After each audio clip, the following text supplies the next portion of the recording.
voy a explicar Tesalonicenses 5, 12 al 14. Primera de Tesalonicenses. Dice: os rogamos, hermanos, que reconozcáis a los que trabajan entre vosotros y os presiden en el soberano y os amonestan. Tenedlos en mucha estima y amor por causa de su obra. Tened paz entre vosotros. También rogamos, hermanos, que amonestéis a los ociosos, que alentéis a los de poco ánimo, que sostengáis a los débiles, que seáis pacientes para con todos. Bueno, pues esto en realidad es algo simple, me parece, de entender o explicar. El problema es de que se ponga por obra. Es triste que hay mucha gente que pone oídos sordos cuando escuchan estas amonestaciones, más bien se enojan con el que amonesta, sin entender lo que dice aquí.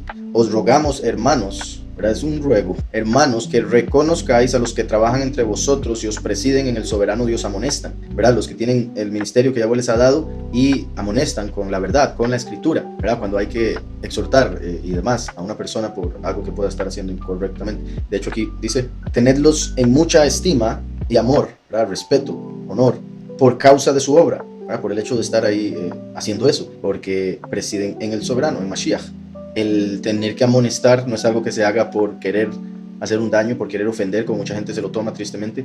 Se hace porque es necesario para la corrección, y como dice la escritura, Yahweh al que ama corrige. Entonces, si uno que trabaja para Yahweh tiene que corregir a alguien y lo hace, el que es corregido debería entender que es por amor que se le está diciendo. Si no hubiese amor, se le deja que se desvíe, que se siga desviando hasta perderse, sino que más bien hay que exhortarle, hay que corregir, y en algunos casos, si esa corrección no es escuchada, si el consejo es descartado, como habla la escritura acerca del necio, ese va a tener que pasar por el sufrimiento que se le estaba tratando de evitar, y después, como también vemos en Ezequiel, no va a poder decir nada, porque si una persona está haciendo lo malo, Yahweh le dice a uno: vaya y dígale que está mal eso, que se aleje, porque va a morir en ese camino. Si uno va y le dice, uno se libera de la culpa, pero si uno no le dice, por la razón que uno invente, Yahweh no va a culparlo solo a él, sino que también lo va a culpar a uno, porque uno tuvo la oportunidad de que se salvara, darle la oportunidad de arrepentirse. Entonces dice: tenedlos en mucha estima y amor por causa de su obra.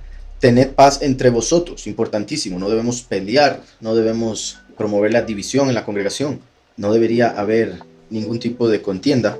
Dice: tened paz entre vosotros. También os rogamos, hermanos, que amonestéis a los ociosos, ¿verdad? Como decimos por acá en Costa Rica, los vagos. También os rogamos, hermanos, que amonestéis a los ociosos, a los que no quieren trabajar. Dice: que alentéis a los de poco ánimo, que sostengáis a los débiles, que seáis pacientes para con todos. Este final, este cierre es importantísimo. Como sabemos, uno de los frutos de la Ruach es la paciencia. Entonces, es a través de la Ruach que llegamos a verdaderamente ser pacientes, como debe ser. El que está muy en la carne no tiene paciencia. El que está muy en el mundo, que es temporal, no tiene paciencia, no sabe lo que es porque no la entiende. Mientras que el que es eterno, porque está en la Ruach, tiene paciencia porque el tiempo no lo afecta, no lo detiene, no lo limita. Entonces, la paciencia es una cualidad bastante espiritual, por ende hace mucha falta en este mundo la paciencia.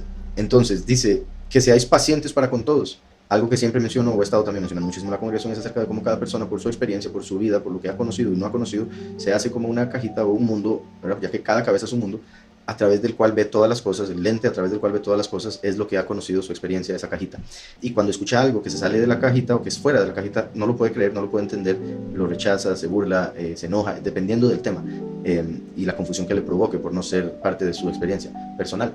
Y eso hace que uno pueda llegar a perder la paciencia con uno o con todos, porque uno no se puede poner en los zapatos del otro, porque no entiende la experiencia del otro. Pero si uno busca ponerse en los zapatos del otro, tener empatía, entender que no todo el mundo ha vivido lo mismo, no todo el mundo tiene las mismas capacidades, las mismas cualidades, etc., uno no puede esperar que todo el mundo se comporte o llegue a entender de la misma manera. Como siempre digo a la gente que me escribe, me pregunta: ¿cómo le puedo explicar a una persona tal cosa, tal tema X? Y como siempre digo, depende de la persona, cuáles son sus intereses, cuál es su conocimiento de la escritura, cuál es su fe, etcétera, etcétera. Depende de todo eso, cómo uno pueda llegarle, qué es lo que le interesa, como para que se interese en el tema que uno le venga a hablar. Y como la escritura habla de todo en la vida, pues siempre se puede encontrar un punto de toda la escritura, pero primero hay que analizar a la persona a la que se le quiere llevar el mensaje. Claro está, en general, o sea, por decirlo así, uno le puede decir a toda persona: ¿usted cree en el Mesías? Ok, ¿usted sabe que el verdadero nombre del Mesías es este? ¿Usted sabe que la salvación solo viene en el Mesías? ¿Verdad? Esas cosas básicas, pues claramente uno se las podría decir a cualquiera si su deseo es llevar las buenas nuevas a cuantas personas pueda. Pero si estamos hablando de profundizar o de llegar a desenvolver un tema con alguien que ya dice ser cristiano o algo así, eso es a lo que me refiero